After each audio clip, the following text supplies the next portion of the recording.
Hi, I'm Celia and I'm a tightrope walker.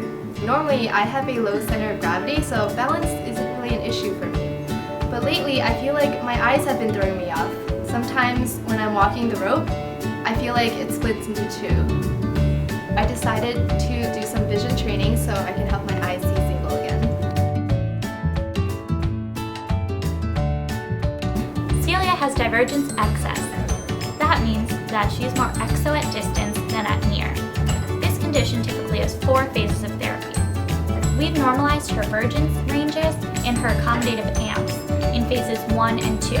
Now we're ready to move on to phase 3. We'll integrate Celia's vergence system and her accommodative system via BOT-BIM. BOT-BIM means base out plus, base in minus. Minus lenses stimulate accommodative convergence. This will make her eyes turn in. At the same time, the base in target will stimulate divergence, forcing her to turn her eyes out.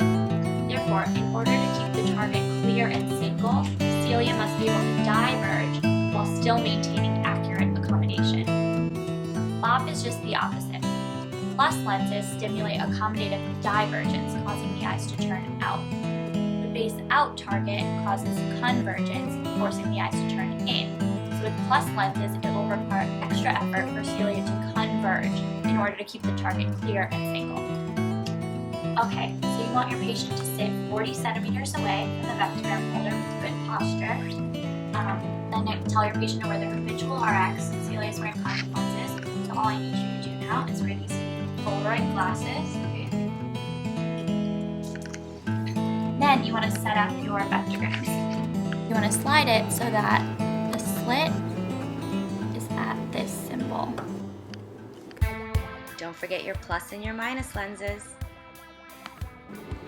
With the lenses over the patient's eyes, you're going to slide the vectogram apart until the patient reports that they see blur.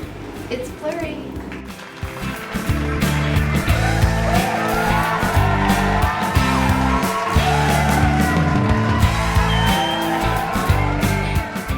You can also set up a base out and a base in vectogram to a set position on top of each other and have the patient look back and forth between them using the appropriate lenses, trying to keep the target single and clear.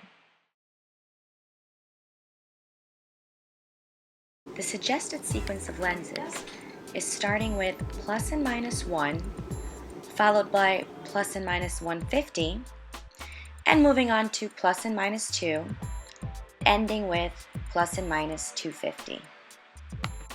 Remember to use plus lenses for base out targets and minus lenses for base in targets. We keep increasing our vergence demand. The endpoint of this test is blur, not diplopia.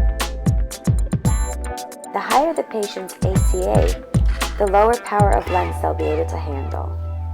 When recording our results, we want to write down the type of vectogram we used, the lenses we used, the highest levels of base in and base out reported as clear and single, and presence of appropriate sensory awareness.